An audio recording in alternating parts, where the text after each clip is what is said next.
Welcome to Wellbeing Wednesdays with Harbinder Narula on BW Wellbeing World. In today's edition, we have Dr. Tanios A. Nader, also known popularly as Dr. Tony Nader. He's a Lebanese neuroscientist, a researcher, an author, and someone who leads Transcendental Meditation movement.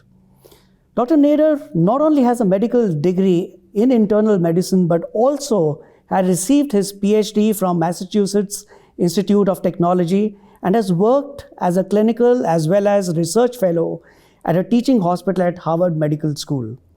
He is in India for an event where 10,000 experts from 134 countries are convening in Hyderabad to showcase the proven peace-creating technologies of consciousness. Welcome to Wellbeing Wednesdays, Dr. Tony Nader.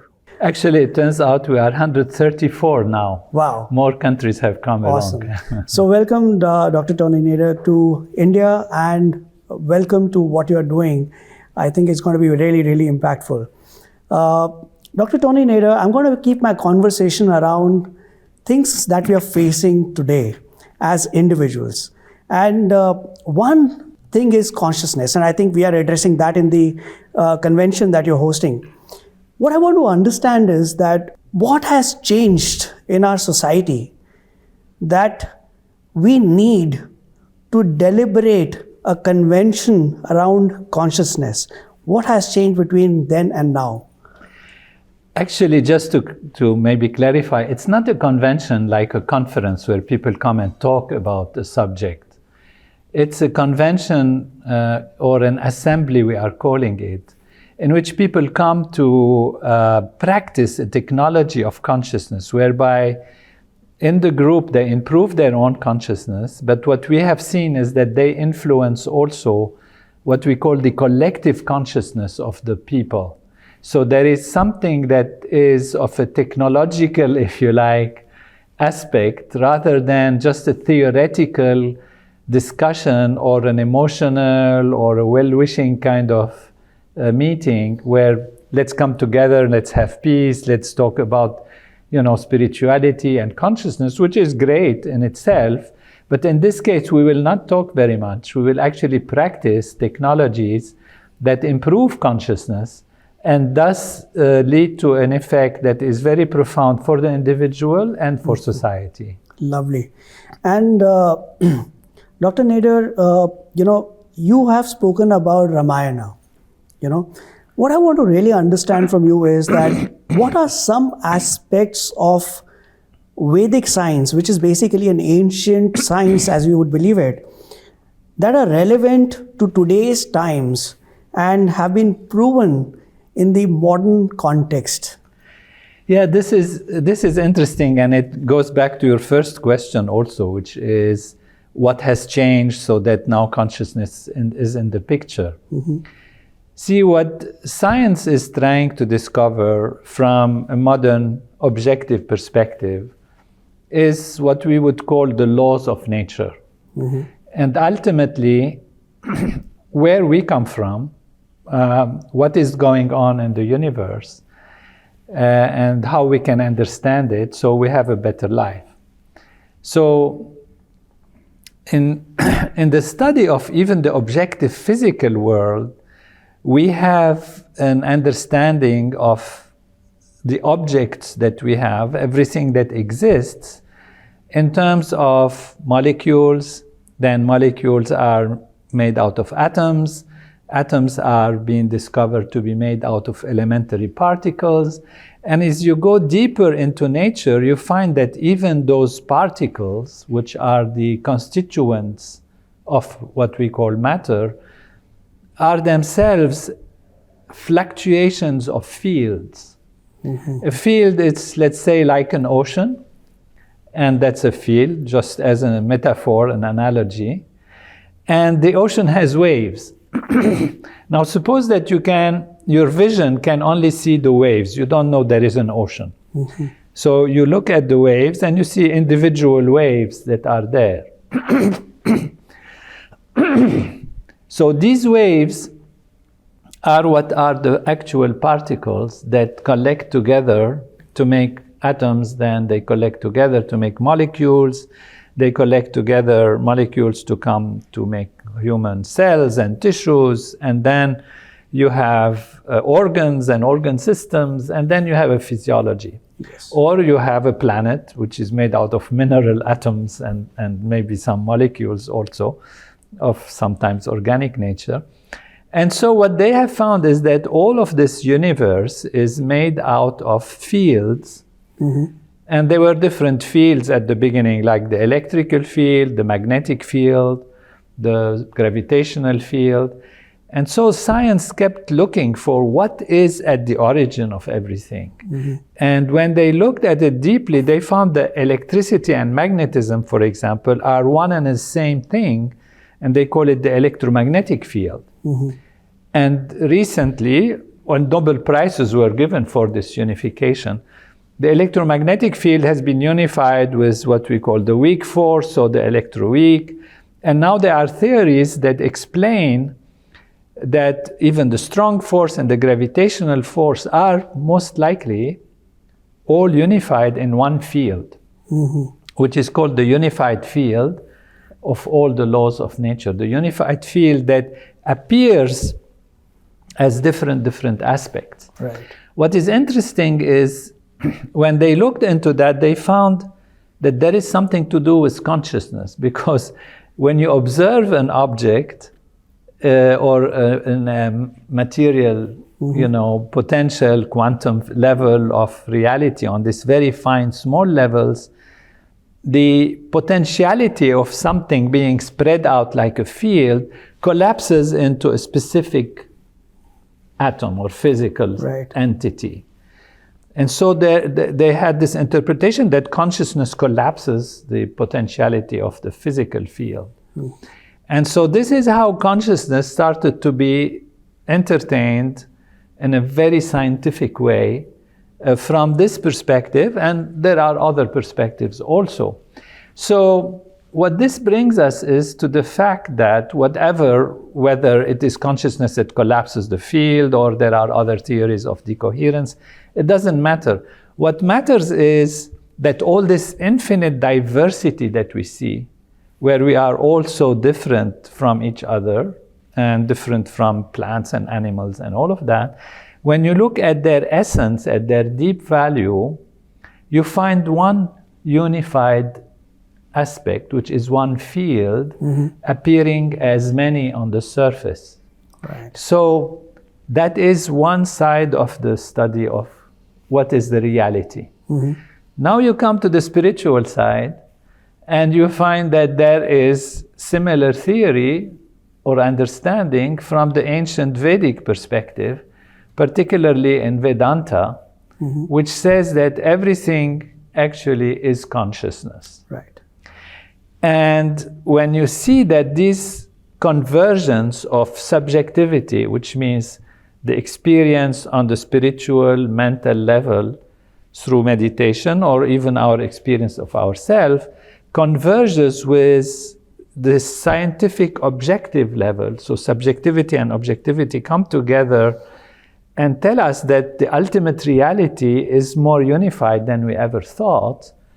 And that is most likely a field of consciousness. Right. So this is on one side. On the other side, trying to explain consciousness has become a very important field of study and science today. Mm-hmm. And today, I mean, just in the past 15, 20 years, because before scientists used to think it is out of our context, out of our ability, because it's not easily measurable, you cannot weigh it on a scale, you cannot analyze it in a machine, okay. And therefore consciousness is something else, so there is no need to study it. But they realized, and we all realized as scientists, that consciousness is so primary in our life, because mm-hmm. without consciousness, we cannot experience anything. Absolutely. What does it matter to be loved, or to be the wealthiest person, or supposedly the most powerful person, if we are in coma, or if we don't have consciousness? So we can't love, we can't experience, we can't know, we can't do anything. And so consciousness, where does it come from? there are a lot of think that it's the product of the brain. And that's what they call an emergent quality.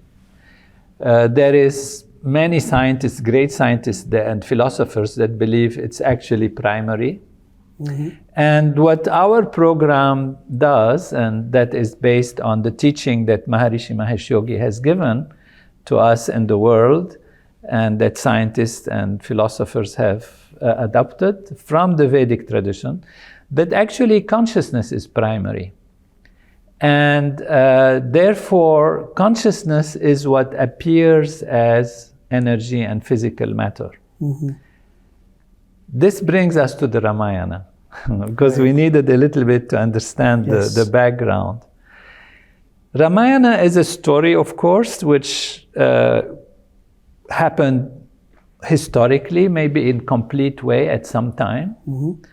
But Maharishi Mahesh Yogi felt that the Veda in general, and Ramayana also in particular, is an expression of the laws of nature. Right. We talked about laws of nature, which means how the world works, gravity, how does it, the forces, the equations, and all of that. And also the laws of nature on a human level, like interactions in psychology, in sociology. There is cause and effect, there is karma, there is things that happen. So there are dynamics of how this unified field of consciousness appears as matter, and these dynamics are very well structured and organized through laws. Right. So what Maharishi told me is that you should look at Veda as an expression of the laws of nature. In the same way as scientists today make an experiment and they find the laws of nature by comparing cause and effect and studying the circumstances under which an experiment is being done, you come to a certain conclusion and you make a law. And the law is, if you push on this way, it will push on you in that way. There is action and reaction, there is thermodynamics and all of that. So you have the laws. Correct. So Maharishi said that these laws of nature, and more profoundly the human laws that govern human life, can be cognized in consciousness, because consciousness is most profound and basic. And therefore Veda and the Vedic literature are cognitions of the laws of nature. So it's a science of discovery. But instead of discovering in the laboratory outside, the objective, it's discovering in the inside. Yes. And what is interesting is that most discoveries, actually, a lot of the discoveries of science, we think they happen in the lab, but ultimately they happen in the human mind, in consciousness. So you first have to have a theory, an understanding, and you think, oh, it could be like that. And so therefore the discovery is in the mind, and in the intellect, and then you prove it in the lab. Einstein is famous in his discoveries of, certain laws of gravity and general relativity, and it couldn't be proven, and it looked bizarre and impossible. And he had to wait for an eclipse to happen, so that to see that the light gets bent, and therefore the geometry and all of that. We don't need to go into that. Yes. But this is to say that a lot and most of the discoveries happen in consciousness, in the awareness of the individual who discovers them. So all of these things converge together. And one thing that I was so fortunate to work on with Maharishi is that I looked at the Vedic literature from this perspective and looked at the structure of the Veda rather than even the philosophy in it or the beautiful spirituality, or just the structure and the function, which means how many syllables, how many paragraphs, how many shlokas, how many sutras are in this, are in that, and compared it to even the human physiology, and have found an exact correlation between the structure and function of the different aspects of Veda and the different aspects of our human physiology. So where yoga is a unifying value, has 4 chapters. Our brain is where the unification happens with association fibers. It's divided into 4 lobes. The subdivisions of the brain are equal to the number of subdivisions in each of the chapters, and they correlate even in structure as well as in function. And like this 40 aspects that Maharishi had structured of Veda and Vedic literature, Shiksha, Kalpa, Vyakaran, Nirok, Chand, Jyotish, all of the values, Nyaya, Vaisheshika, Samkhya, Yoga, Karma, Mimamsa, Vedanta, and all of these 40 aspects, of course, Ayurveda, Stapatya Veda, Gandharva Veda, Dhanur Veda, Rig Veda, of course, Samaveda, Yajur Veda, Atharva Veda, they were all studied in terms of their function and their structure, and they have been found to be exactly the same as the structure and function of the human physiology. So that is the correlation between consciousness and matter, and that they are a continuum, one of the other. Right. Again, I didn't talk much about Ramayana, and that was your question, but I come back to it because Ramayana is a huge aspect of how the laws of nature develop in a human being from birth till enlightenment. And when you see Ram is a special place in the nervous system, which expands and coordinates all the different parts of the body. At the beginning, when we are born, the different parts are disconnected, and some parts have to be adjusted, some parts have to be pruned, sometimes have to be highlighted, and that is how we form the wholeness, and how the brain, the whole nervous system, takes over the functioning of the entire physiology. Okay. So the story of the Ramayana, in brief, is the story of development from birth to enlightenment. And you can see in the story, all the rishis, they are there in our brain in terms of their structure, their function. The story of how it develops, how Ram goes into the Dandaka forest, and how all this happens, and the encounters that he has, and even the path of Ram through even physically through India, really through Bharat, right. How it actually can be traced in the development of the nervous system from the brain to the brain stem and the lower parts, and how all of this gets integrated. And ultimately, the return to Ayodhya is how the whole physiology becomes integrated, and the different parts work together in a perfect way, right, creating a holistic functioning. And that's what really is the full development of the human being, the full development of our potential, 100%, when we are fully enlightened and when our physiology is working perfectly. And that is what happens in Ayodhya on the return to Ram Raj, which is a place where everything is coordinated perfectly. Got it. This is really, really beautiful because, the understanding that whatever we do in a laboratory is to prove, but the actual discovery has already happened inside of us, for which the expression is outside in the laboratory. Beautiful. And Dr. Nader, you spoke about consciousness, you spoke about spirituality. Now, there's something that has been there in my mind for a while, and I'll take this opportunity to ask you. We have observed that people do lots of things in their life. They fend for providing the basics for themselves and their family. Then they pursue relationships, they pursue their career, business, then they look at fame. And then as Maslow's need hierarchy talks of that, you have a self-actualization, and which is what we are talking of, a journey from birth to enlightenment, right? But obviously there is something that they have found missing through their journey, because of which at the end they're looking at something which is more fulfilling. If that fulfillment gives them so much of joy, happiness, should it not be at the bottom of the pyramid, so that whatever you do it with a spiritual mindset, so that you enjoy the whole journey at every step. I have this question, but I don't have the answer. How can we make spiritual mindset a part of someone's journey from the very beginning? This is a beautiful question. It's really very profound, also physiological and physical and philosophical point of view about reality. And actually, since you spoke about Maslow in his later years, when he really experienced his own pyramid and how you got there and all that, ended up putting at the top of it transcendence, even beyond self-actualization or the supreme level of self-actualization, which is transcendence.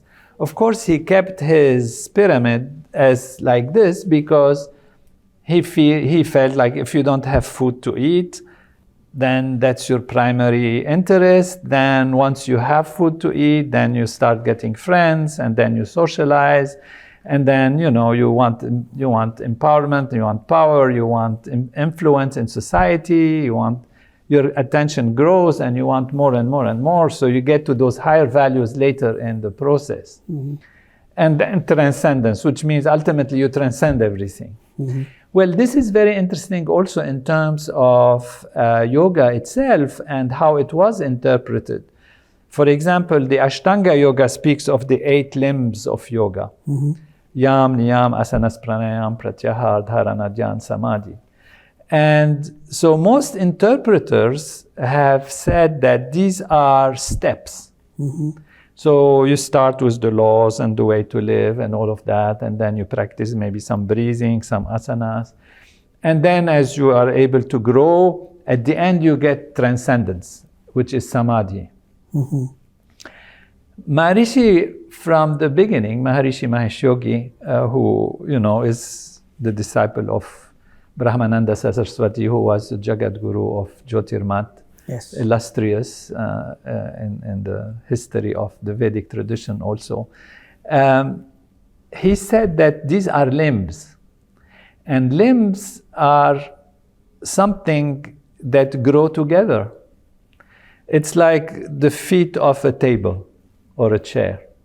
You pull one foot and all the others come along. Yes. So when you are doing any of these, you are contributing gradually to all of them. So he said, why not go directly to samadhi? Why not go directly to transcendence? And this is your question. Why not go directly to transcendence? And by transcending, which is the highest, you can achieve much faster all of the other ones spontaneously. Yes. And since we have this human physiology, which already has within it all the Vedas, because it was a good way, the introduction that we did, then we are able to enliven all the laws of nature within us.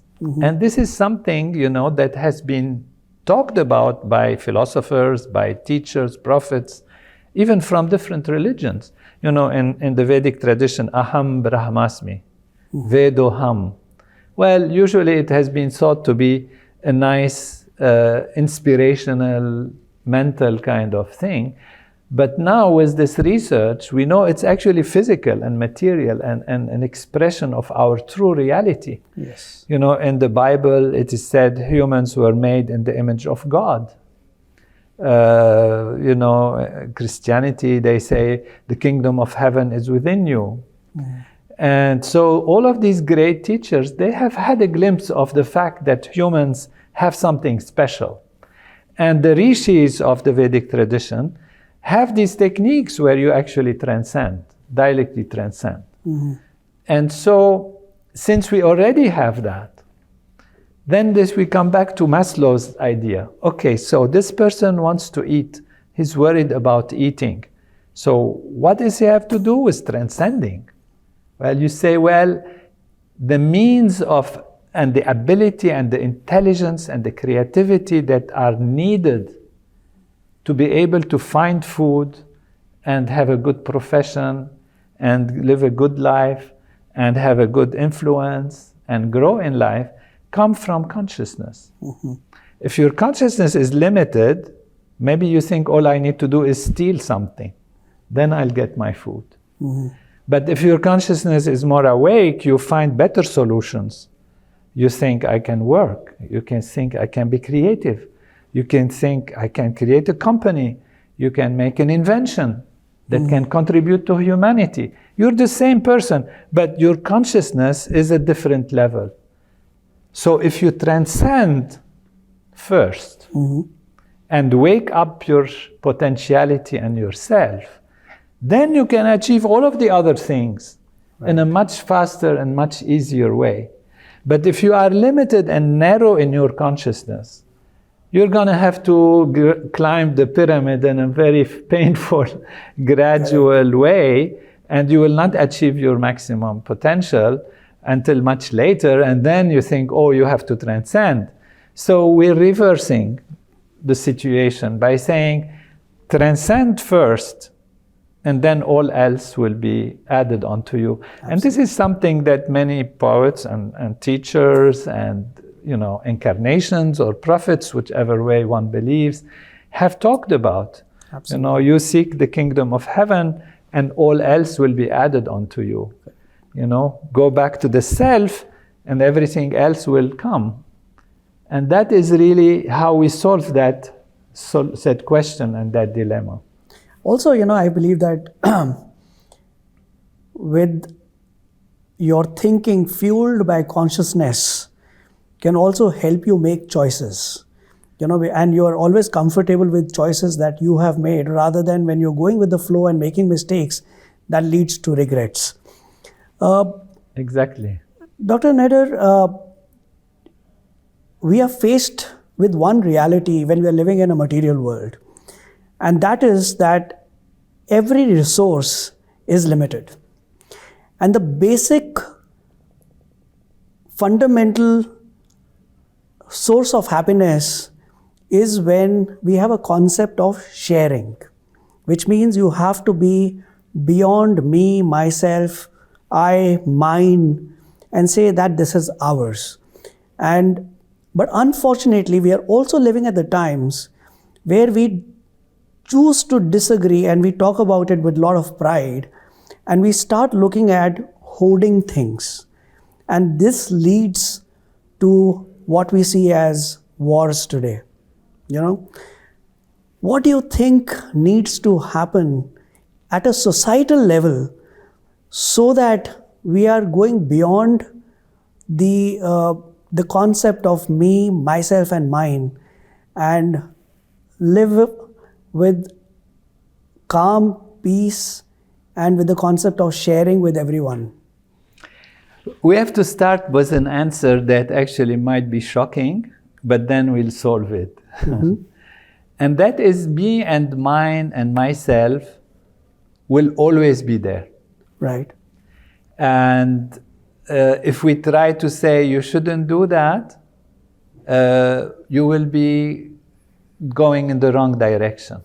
That's what is shocking, which means I am supporting the idea of me, mine, and myself as being primary, because that is the nature of life, to protect me, to protect myself, to gain. Fine. So to start with, don't feel a problem with being me, myself, and mine. Don't think of all as this a problem. Don't think you have to get rid of that at all. But here is the challenge and the solution.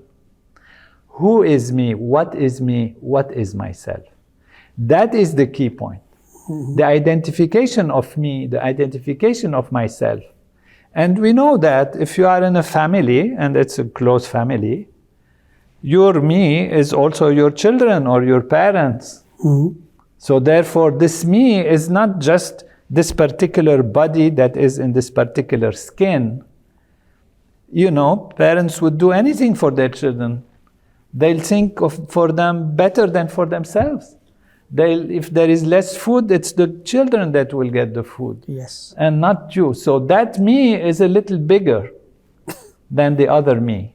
Got it. Now, let's imagine this me growing and starting to become my extended family, my nation, my world, my universe. I am everything. Aham Brahmasmi. I am totality. And that is the beauty of the Indian saying Vasudhaiva Kutumbakam. Because in Vasudhaiva Kutumbakam, the world is my family, my me has grown so big that it has no problem, because now the me, myself and mine, is also you, and it's also her and him and them and they and all. And there you are passionate for everyone to get the maximum, to be the maximum.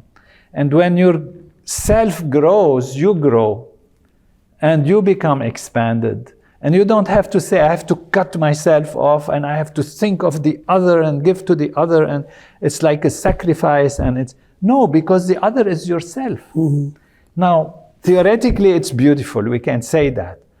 But then when you come and sit and then, you are in a situation, all the philosophy and the nice feeling goes away, and you start thinking of the small me. Yes. And the small self. That is because consciousness is limited. What we do in Transcendental Meditation, which has been taught by Maharishi Mahesh Yogi, as we know, in the West, and it comes from the Vedic tradition, is to transcend the limitations of the surface value of the waves of the ocean and realize that we are the ocean. When you are the ocean, all the waves are yourself. Correct. So you're no more a small wave, you're now the ocean. And you experience that directly through transcending. So therefore, it's no more a question of intellectual convincing or intellectually being satisfied or anything. It becomes a direct experience. You experience your expanded self, and when you come out of it, you naturally feel that everything is yourself. So this highest value of enlightenment, which is liberation, moksha, is liberation and moksha from the smallness of me. Correct. Make the me so big that you can enjoy the fullness of me. And when you see somebody laughing, when you see somebody at peace, when you see somebody happy, you are happy, you are at peace. Because that's also you. Correct. And again, intellectually it might feel a challenge, but experientially, when you actually live it and know it and experience it, then you live it naturally and spontaneously, and it's no more a question of challenge of anything. This is a very beautiful perspective that you've shared. But Dr. Nader, one thing that comes to my mind is that, there's been a lot of conversation around self-love. I mean, when you go to Instagram, the new age counselors, coaches are talking of that, you must love yourself, right? But when you're loving yourself, you very subtly, unknowingly, subconsciously move from self-love to selfishness. And this also emerges from the concept of attachment. While you are talking of that, you move from loving your child to loving other people and the world, but you get into attachment with your child. When it comes to the scarcity of resources, you wanted to, you might want to stay hungry and feed your child. With that thing in mind, you would want to feed your child first compared to anyone else. Then people are talking of you should not be attached. And I have this question that does not being attached mean that you have to detach from everyone, or you mean that you have to be unattached in the first place itself? And if an attachment is something that we need to do, how does one go beyond the love for those people who have come to this world through you and remain unattached and treat everyone as equal? Again, if you do things intellectually, it produces challenges.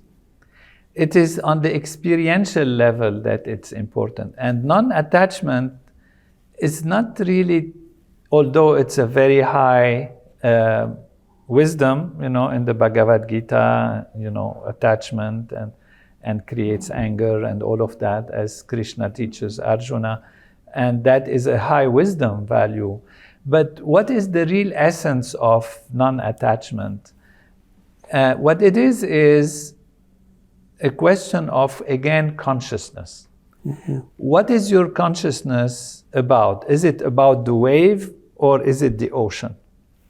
Now, when the ocean encounters a wave that is closest to it, which in this case is your child, you just take care of it. Mm-hmm. It's no problem. That is your responsibility, because there is a cosmic connection there and a cosmic responsibility. You can't just live your life and say there is somebody in some remote place on planet Earth who is suffering and I am living comfortably. Then I am attached and like this. This takes you nowhere. So when we find ourselves in a situation, karmic situation, we have a karmic responsibility for those who come close to us. So it's not anymore just selfishness or smallness, it's a responsibility. It's a responsibility for your environment, for your close value. Now, what happens in attachment is that really the true meaning of it is in terms of action and the fruits of action. Mm-hmm. We are in control of our action. What we have to know is that we are not in control of the fruits of the action. The fruits of the action depend on many factors, including your past action, including the requirements for society, including the karmic nature of the situation, including the future. There are many factors that influence the result of an action. Yeah. You might do something today, but you might have done something yesterday and before and before and before. And all of these add up, that when you do today is influenced by all of these things before, and then now you get a real result. Yes. You expected another result. Mm-hmm. If you are attached to the fruit of action, you are going to be in trouble. Right. What you have to do is accept that there is a cosmic reality and that nature is perfectly balanced and balances itself. And your responsibility is to do the best you can do at any moment and not be attached to the fruit of action. So when the fruits come, you say, well, I've done my best. And these are the fruits. They're not as expected. Why? Might I have done something before? Might it not be necessary for society? Might be something that is hidden, something, but in disguise, it's a bad thing, but in disguise, it's a very good thing, that it forces me to do something else. So this is where attachment is a problem.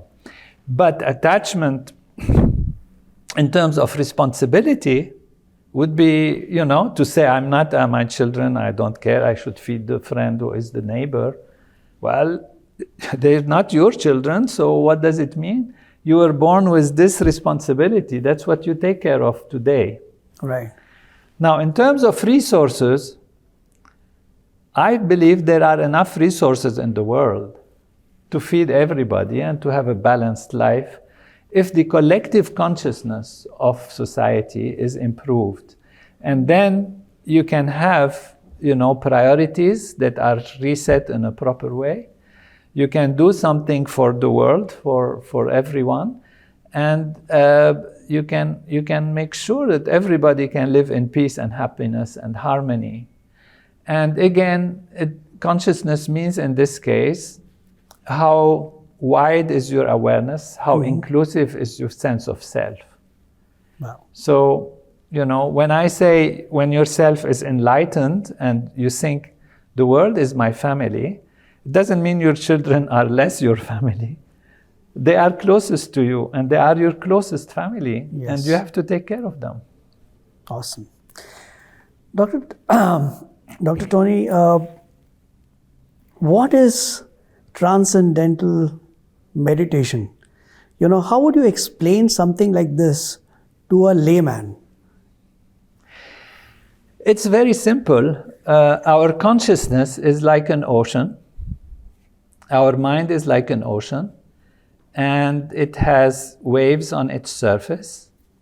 And these waves are where we are conscious of our thoughts. So you have a thought, any thought, and you're conscious of it. That is when you become aware of the thought, is like you're aware of the wave on the surface of the ocean. But where did the thought come from? It comes from something very deep, which is our pure awareness, our consciousness. And we talked about the unified field, which means there is this bottom of the ocean, which is completely quiet and silent, from where a thought comes like a small bubble in the ocean and goes up and becomes bigger and bigger until it reaches the surface. And when it's on the surface, you see it and you say, I have a thought. Mm-hmm. To transcend means to go beyond. That's the meaning of the term to transcend, is to go beyond. To go beyond what? To go beyond the surface and dive deep within until you reach the bottom of the ocean, which means the source of thought, the creativity. That is the inner self, the true self, the Atma, the being, the Ahamkar, but even deeper, the Atma of the self, the ultimate self. To transcend means to go beyond all activities on the surface, and the mind settles down, settles down, settles down. If the mind can think fast, it can think slow, it can think slow, it can stop, but it can remain awake. Right. So transcending is to be completely quiet, but fully alert. So that is transcendental meditation. Lovely. It takes you to yourself, to your true self. Now you think yourself is this person with these qualities, these problems, these abilities, etc. But your true self is actually unbounded, pure being. And that is really how you can love yourself. And if we come back to the previous question, yes. To love yourself is to love your true self. Otherwise, you will love some small parts, and then you become smaller and smaller, and that's how you get in trouble, by becoming selfish. Yes. But if you transcend, and you know that your true self is the self of everything and everyone, then your selfness is an expanded being. That's really very beautiful. Dr. Tony Nader, we are living in a world of technology. I remember as a child, I would remember almost 100 phone numbers. I would not need a calculator for doing basic calculations. But then the technology took this away from me. Right? Today, I don't remember the fixed phone number of my own home. Yeah. Right? We are now living in a world where AI or the artificial intelligence is going to be a reality. It is already a reality. While this artificial intelligence has been created by some of the most intelligent human beings, but for layman, it is taking away my power of thinking, taking me more towards subconscious than actually helping me become conscious. How do we tackle this? How can we still ensure that we keep our consciousness alive rather than this technology taking it away from me? Yeah, the development of consciousness has been based on usually outer aspects of performance and intelligence and calculation and all of that, which is very good. But there is a technology, and these are Vedic technologies, such as Transcendental Meditation, where by transcending, you enliven pure consciousness and you enliven all these values. And the science has shown that by transcending, you actually have the different parts of the brain working together and being enlivened. So the full potential of life can be enlivened through these technologies. So, that will mean we can still calculate fast and try to do things. But we awaken our brain, we awaken the total potential of our brain, and that is scientifically proven through transcendental meditation. We have seen the coherence between front and back of the brain, right and left of the brain increase, which means all these processors that are in the brain, some that calculate, some that remember, some are creative, some create music, some different parts of the brain, intuition and all of that, they can either work together or not work together. And with transcendental meditation, we have seen that the blood flow, for example, in the brain goes up to the higher parts of the brain, to the cortex, which are the places where we do conscious creativity and all of that, and are reduced from the most basic animal-like kind of instinctive behavior in the limbic system inside the brain. So it is not only through calculating, but of course one can continue to do things.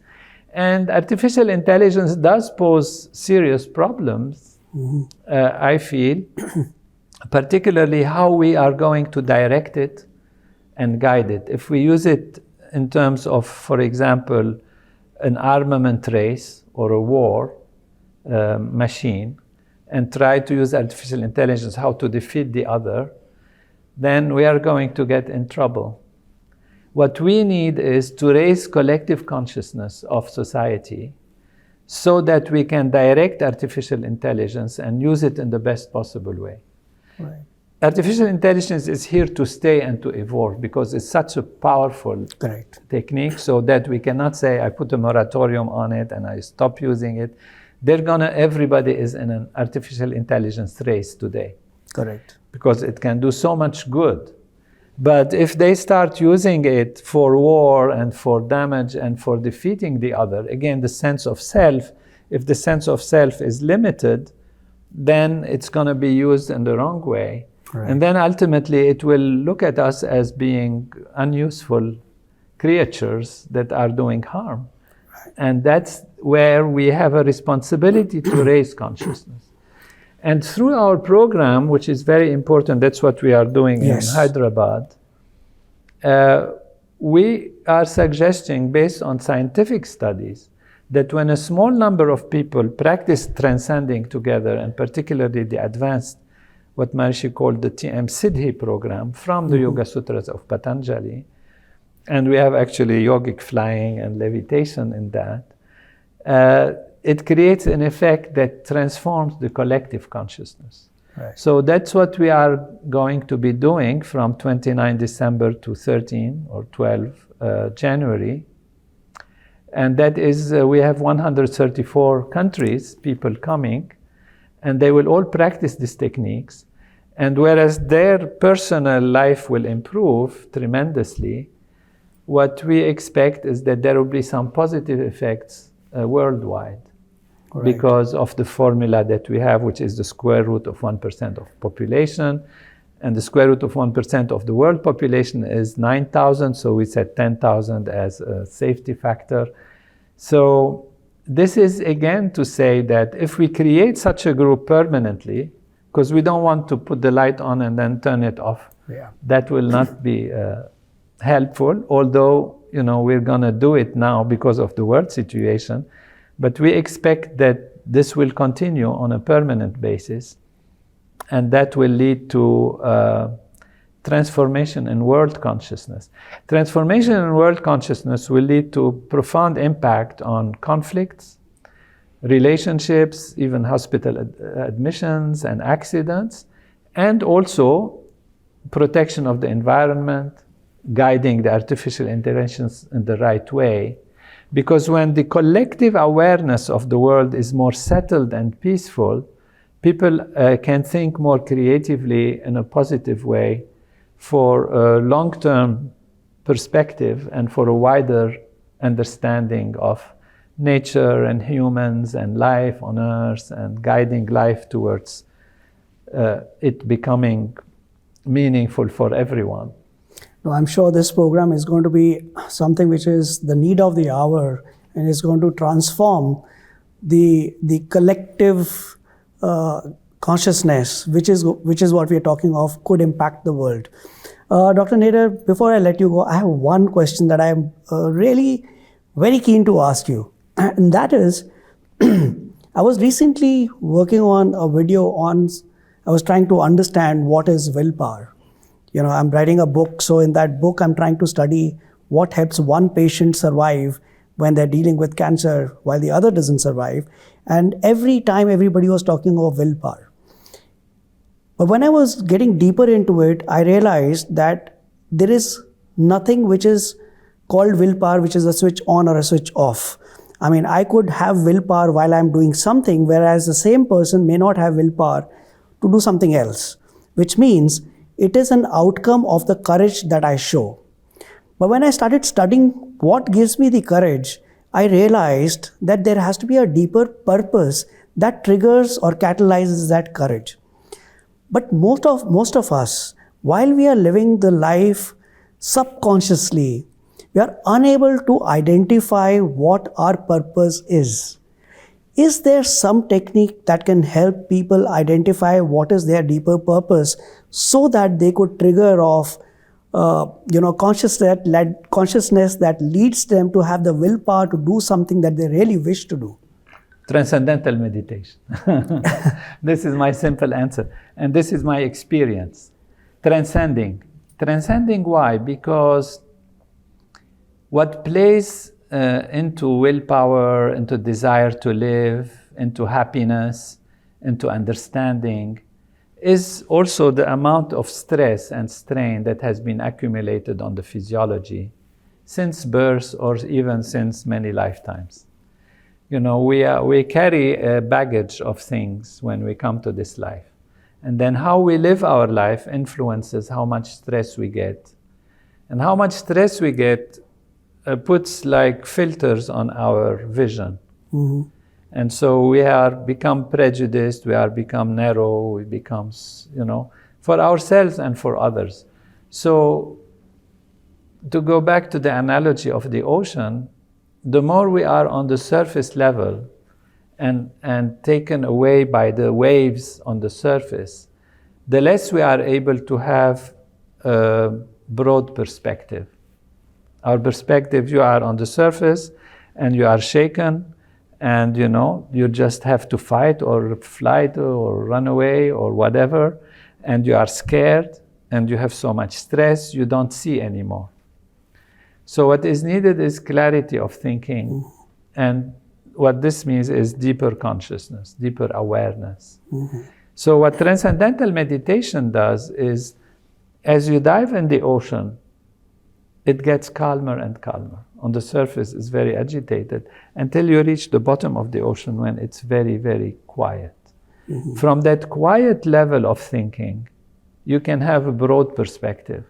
It's like you sit on the bottom of the ocean and you see the entire ocean. Right. And so the deeper you are in yourself, the more profound is your willpower, the more profound and complete is your ability to make changes, to find creative thoughts and creative ways of dealing with a situation. So somebody who is in cancer, for example, it's stressful. They are afraid, they're attached to certain things.